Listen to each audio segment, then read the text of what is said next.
Okay, Assalamualaikum dan salam sejahtera Mekmul. Jadi kita akan belajar pula tentang kawal atur. Okay, jadi kita ada belajar tadi homeostasis. Homeostasis tu maksudnya dia akan seimbangkan. Jika ada yang tinggi, dia akan turunkan kepada normal. Jika ada yang rendah, dia akan tinggikan kepada yang normal. Jadi kawal atur ni maksudnya contoh-contoh homeostasis. Ataupun contoh-contoh badan kita yang kalau naik, apa mereka akan buat? Kalau turun, apa mereka akan buat? Okay? Kawal atur ni adalah contoh-contoh kepada homeostasis dalam badan. Kalau badan kita panas, macam mana badan tu kawal dan aturkan kepada normal. Kalau contohnya glukosa kita tinggi, manis, macam mana badan kita kawal dan aturkan menjadi normal. Okay, jadi kita tengok. Okay, ada 3 sahaja slide, jadi tidak lama. Okay, so untuk kawal atur ni kita ada skema kawalan. Okay, kita ada skema kawalan homeostasis suhu badan. Okay, so kamu kena ingat yang kawal semua ni adalah dalam otak kita. Jika badan kita naik, otak kita akan cakap, oh naik pula. Jadi dia akan turunkan pada yang normal. Macam itulah badan kita atur kita punya homeostasis. Contohnya kalau badan kita naik, contoh homeostasis bila badan kita naik, kita kena ingat suhu yang normal adalah dalam 37 darjah Celsius ataupun lagi tepat 36.9. Contohnya 37. So kalau suhu badan kita naik, contohnya jadi 38, 39 dan juga 40. Contohnya kalau dia naik bukannya sebab kita sakit. Kadang-kadang kita akan naik sebab kita sakit. Kena virus, kena bakteria, batuk-batuk, demam, itu biasa.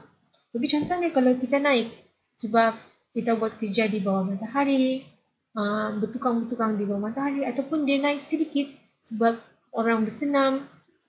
Jadi badan kita akan betulkan, dia akan turunkan balik suhu kita kepada normal, iaitu 37 darjah Celsius.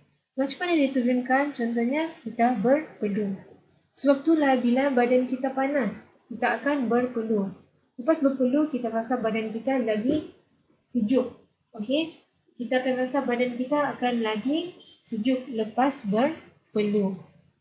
Jadi kita kena tengok badan kita lagi sejuk lepas berpeluh, dan dia akan mengeluarkan haba melalui kulit kita.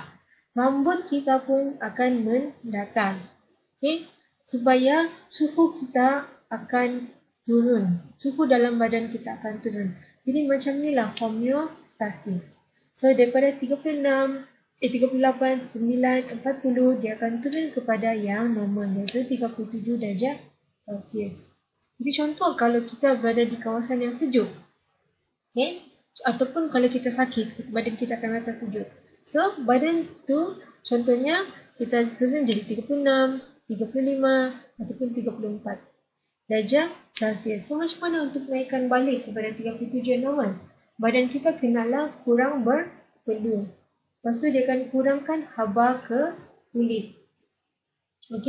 Dan juga dia akan menegakkan rambut kita. So bila menegakkan rambut kita, suhu badan kita akan tidak cepat turun. So bila tidak cepat turun, suhu badan kita akan naik semula kepada apa? Yang normal.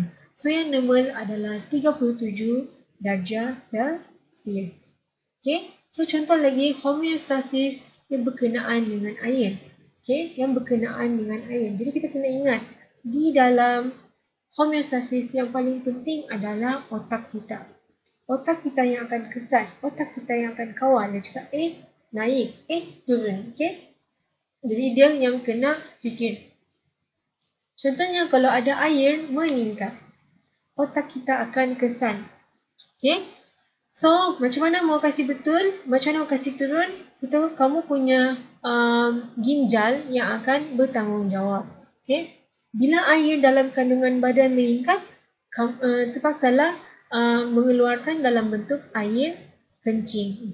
Apa yang buat ni keluar adalah kita punya ginjal, kita punya kidney. So, badan kita, bila orang tahu yang terlebih air dalam badan, kita kenalah buang. Okay, kita kenalah buang air dalam badan kita melalui air kencing. Jadi, otak ni dia akan beritahu, ginjal, pergilah buang air kencing contoh. So, dia akan bagi dalam bentuk hormon. Hormon tu yang akan beritahu ginjal tu untuk menghasilkan air kencing. Jadi, dia akan balik kepada normal. Tapi contohlah kan, kalau badan kita sedikit air di dalam otak, sedikit sangat. Jadi, dia akan beritahu otak kita, badan, kau kurang air. Dia cakap, kau kurang air. Jadi, dia akan beritahu dalam bentuk hormon, dia akan beritahu si ginjal ni, dia cakap, ginjal, kurangkan penghasilan air kecil. Supaya orang ni, badan kita ni akan rasa dahaga. Okay? So, bila rasa dahaga, kita akan minum.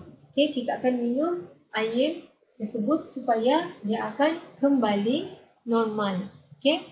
Bila kita rasa dahaga, kita akan minum supaya badan kita, air kita kembali normal. Itu adalah homeostasis. Kalau dia naik, dia turunkan. Kalau dia turun, dia akan naikkan kepada yang normal. Okay? Dan yang terakhir adalah contoh, ni.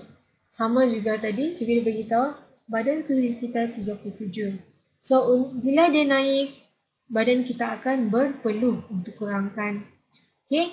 Kalau dia terlampau, dan otak kita ni, dia akan beritahu kita punya salur darah. Jangan keluarkan haba terlampau banyak, ataupun keluarkan haba banyak sebab badan kita panas. Jadi, kamu kena ingat, setiap homeostasis ni yang bertanggungjawab adalah perut kamu, adalah otak kamu, adalah otak kamu.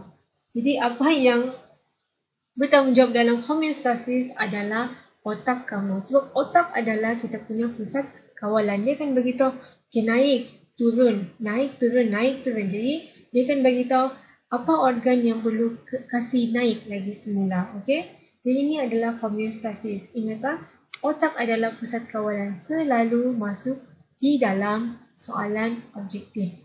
Okay? Jadi kamu kena hafal beberapa jenis homeostasis. Nanti minggu depan cikgu akan sambung lagi. Hari ini cikgu cuma beritahu kamu apa akan terjadi kalau air sedikit dalam badan ataupun kurang, ataupun apa akan terjadi dengan suhu kalau naik dan juga kurang. Okay, cikgu baru discuss tentang suhu dan juga air. Jadi minggu depan cikgu akan bincang lagi. Kalau kamu tidak apa-apa soalan, inilah untuk video terakhir hari ini. Kalau tidak, kamu boleh tanya cikgu pada bila-bila masa sahaja.